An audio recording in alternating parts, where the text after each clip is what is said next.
This is the one. This is the dream project. Bruce, you're pushing the car too hard. It's not meant to take it. I'll coax it. Bruce! Husband and wife found murdered in their sleep this morning. Death threats against soon-to-retire Commissioner James Gordon. It's a pretty big, sprawling story. We knew early on that if we were going to do it, that we would really need a little bit of extra room. These are scary times, and the mutants, they're not like the usual street crooks. It's such a great and rich work to begin with, plus so beloved. One of the top 3 superhero tales I've ever read. Could be the best. Murder rates on the city's subways have reached an all-time high. Hideous slaying of a group of nuns last night. Crime is at a record high in Gotham. Kidnapping and murdering young children, a line even the mutants hadn't crossed until now. Take the guns! Take the bombs! Storm police headquarters! And kill! And kill! Gotham City belongs to the mutants.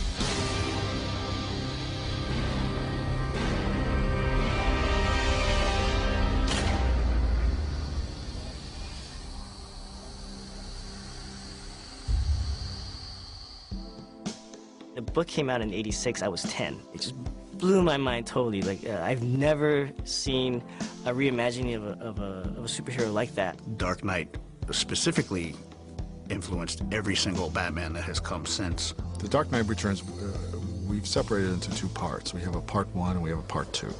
In part 1, we start with Bruce Wayne having been retired for 10 years. And we see the events that lead to him re-emerging as Batman. We see Gotham at its worst. It's just a city without any control. We meet Bruce Wayne at the beginning. He's not a healthy man. He's a man who's drinking himself to death, engaging in deliberately reckless behavior, looking for a good death, looking for a nice moment to go out. Batman's inside wanting to get out, and he's, you know, going about his business and being basically pretty miserable, being just plain old Bruce Wayne. People have given up, Jim. They're hiding. He talks to Gordon and sees what the city has become without him. He walks the streets and sees the apathy and the crime and the resignation of the people in the city. It slowly drives him to this point where he can't take it anymore. 4 killed in a senseless attack. The assault and mutilation. The terror that poor little boy must have felt. You try to hold me back, but you're weak. The time has come.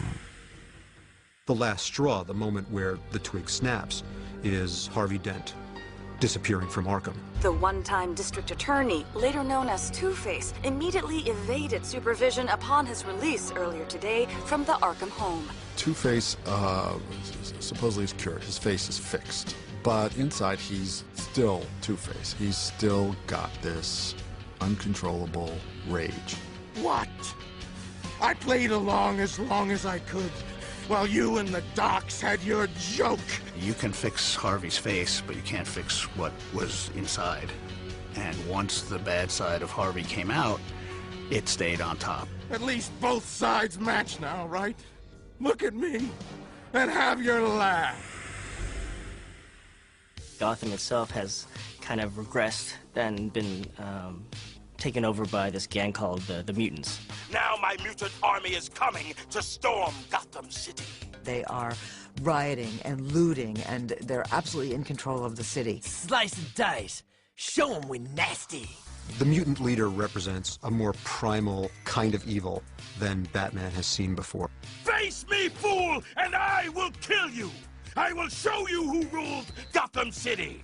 To quote Michael Caine from one of the Batman movies, you know, some people just want to see the world burn. The mutant leader might be the blunt hammer, but Batman is the scalpel.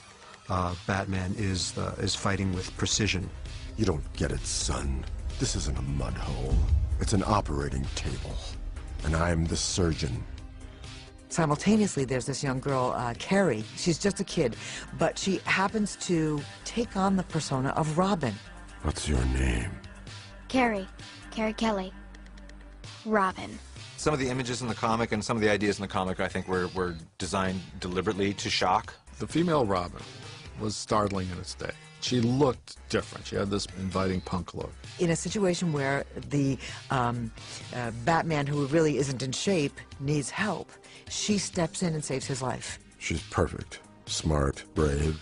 With her help, I can end the mutant problem once and for all. As far as seeing a girl in the Robin costume, I think it's a better costume for a girl, personally.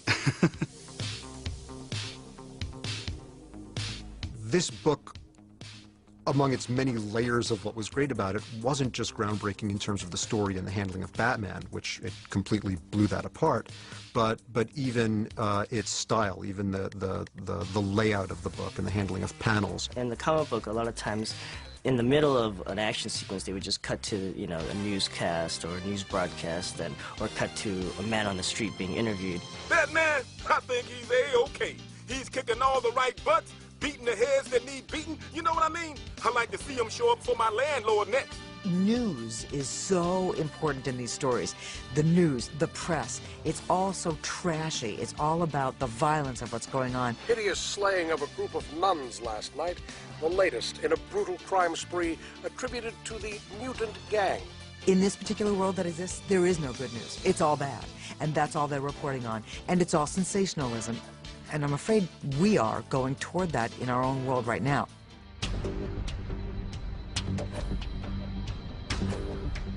One of the things that makes Dark Knight Returns stand the test of time was that it's really a political and social statement about, you know, the views of a lot of the population at the time. It makes me sick to see such a violation of people's rights. We have to strive to reintegrate the disenfranchised into society, not revel in their punishment. Everything that's happened in Batman since is in the shadow of these books. Themes of vigilantism, themes of the role of the individual in society, questions about the power of government and where government is overstepping or where government is powerless to operate. Where are the principles that make this the noblest country in the world? It's very heavy. I don't think anybody really tried to put as much you know, political commentary or social commentary into their work. It simultaneously covers some incredibly heavy things, some very dark stuff, some heavy violence, but is also at the same time peppered with absurdity, with parody. In fact, I think it's part of what Miller is getting at, that the world is absurd. One moment, I've just been handed this. Commissioner James Gordon has been shot and killed. Wait, I'm sorry, I read that wrong. Commissioner Gordon has shot and killed a 17-year-old mutant. Because he did this during the 80s, it's kind of that 80s in-your-face, kind of like no apologies type of kind of storytelling, you know? The action sequences leapt off the page, and so that made, you know, my job a little easier.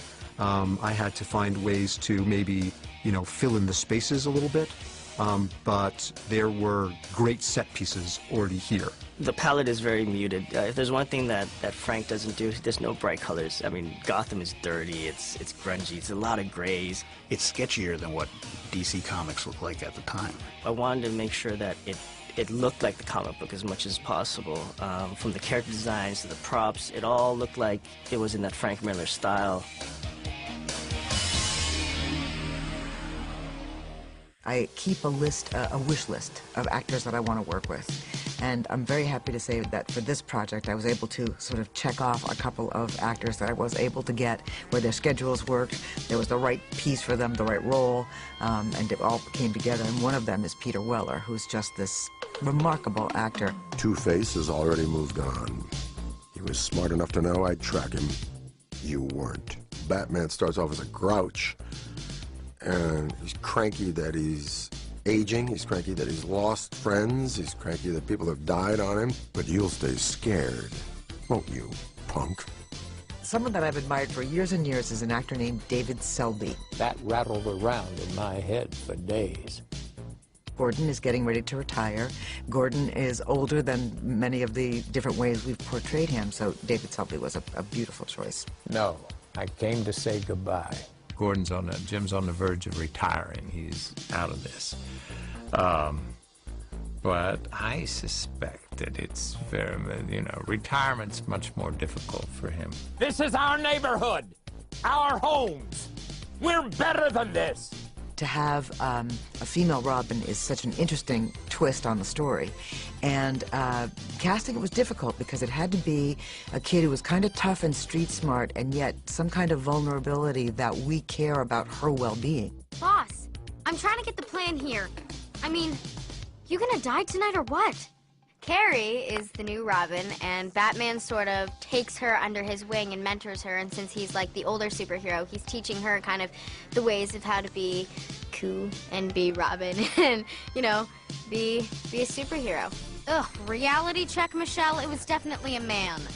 But he had to be like 12 feet tall. Someone else that I was lucky to get, who I've worked with for many years and just hasn't been available because he's been so busy, is Michael McKean. I'm glad you asked that, Ted. Picture the public psyche as a vast, moist membrane. Dr. Wolper is a very, very good shrink, if you ask him. Batman has struck this membrane a vicious blow, and it has recoiled. He's the expert in the room. And if he tells you something is so, he expects you to believe it. In other words, the real villain here is Batman.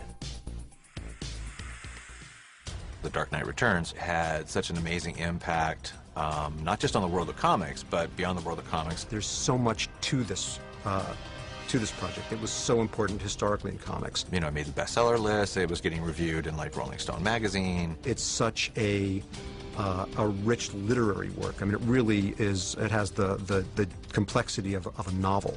I mean, I actually, if I look back on it, I owe my entire animation career pretty much to, you know, the success of Dark Knight.